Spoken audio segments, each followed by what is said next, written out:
দেখেন আমেরের জীবনে অনেক বড় স্বপ্ন ছিল, সে হজ করতে যাবে, সে কাবাগর তাওয়াফ করবে, এটা তার স্বপ্ন ছিল। এবং গত পরশুদিনই তার হজের ফ্লাইট ছিল। সে যখন এয়ারপোর্টে আসলো, পাসপোর্টে নিরাপত্তা জনিত কিছু সমস্যার কারণে তাকে একটু দাঁড় করিয়ে রাখা হলো। সমস্যার সমাধান যখন হলো, তাকে যখন ছেড়ে দেওয়া হলো, তখন আসলে অনেক দেরি হয়ে গেছে। কারণ আমেরের সাথে অন্যান্য যে হজ যাত্রী তারা এতক্ষণে বিমানে উঠে গেছে এবং বিমানের দরজা ভিতর থেকে বন্ধ করে দেওয়া হয়েছে। তখন সেই এয়ারপোর্টের অফিসাররা সেই পাইলটের সাথে কথা বললো, পাইলটের সাথে যোগাযোগ করলো, পাইলটকে বলল যে দেখেন একজন হজ যাত্রী নিরাপত্তা জনিত কিছু সমস্যার কারণে বিমানে উঠতে একটু দেরি হয়ে গেছে, তাকে একটু বিমানে উঠিয়ে নেন, সে বিমানে উঠতে পারে নাই।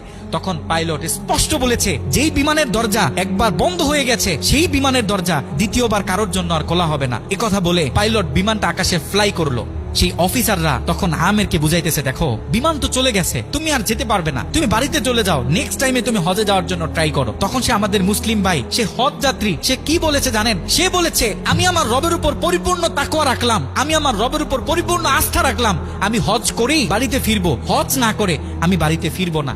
কথা বলে সে এয়ারপোর্টে দাঁড়িয়ে রইল। ঠিক কতক্ষণ পর সেই বিমান থেকে এয়ারপোর্টে মেসেজ করা হলো যে বিমানের ভিতরে যান্ত্রিক সমস্যা দেখা গিয়েছে, খুব ইমার্জেন্সি, বিমানটা সেই এয়ারপোর্টে ল্যান্ড করতে হবে। বিমানটা যখন এয়ারপোর্টে ল্যান্ড করা হলো, যান্ত্রিক যে ত্রুটি, এই ত্রুটিগুলো যখন সমস্যা সমাধান করা হচ্ছে, তখন সেই অফিসাররা সেই পাইলটের সাথে কথা বলেছে যে দেখেন কোনোভাবে এই যাত্রীটা একটু নেওয়া যায় কিনা, সে তো হজ করার উদ্দেশ্যে বাড়ি থেকে বের হয়েছে, সে তো বাড়িতে যেতে চাচ্ছে না, হজ না করে তাকে একটু নিয়ে নেন। তখনও সে পাইলট বলেছে যে না। কথা বলে সে পাইলট আবারও বিমানটা আকাশে ফ্লাই করালো। তখনও সে অফিসাররা আমেরকে গিয়ে বোঝাচ্ছে। আমের তখনও বলতেছে আমার রবের উপর আমার পূর্ণ আস্থা আছে, আমি তো আমার রবকে চিনি, সে আমাকে হতাশ করবে না, সে আমার মনের আশা রাখবে, আমি হজ করেই বাড়িতে ফিরবো। কথা যখন বলতেছে, এর ঠিক কিছুক্ষণ পরে আবারও সেই বিমান এয়ারপোর্টে মেসেজ করলো যে বিমানের ভিতরে এখন আগের চেয়ে বেশি কিছু যান্ত্রিক ত্রুটি দেখা গিয়েছে, বিমানটা আকাশে ফ্লাই করতেছে না, বিমানটা এমার্জেন্সি, আবার এয়ারপোর্টে ল্যান্ড করতে হবে।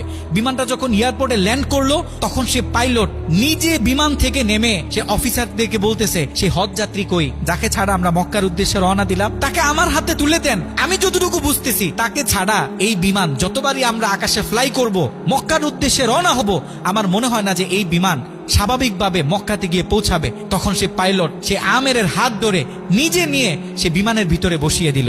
দেখেন আল্লাহ পাক তো স্পষ্ট বলতেছে ওয়ামাই ইয়াতাওয়াক্কাল আলাল্লাহি ফাহুয়া হাসবু, যে আমি আল্লাহর উপর তাওয়াক্কুল করবে তার জন্য আমি যথেষ্ট, যত বড় বিপদ হোক। যখন আপনি আল্লাহর উপর তাওয়াক্কুল করবেন, তখন আল্লাহ পাকের পক্ষ থেকে আপনার উপর যে বারাকা, যে ব্লেসিং গুলো আছে, এগুলো তখন আল্লাহ পাক বাড়িয়ে দিবে।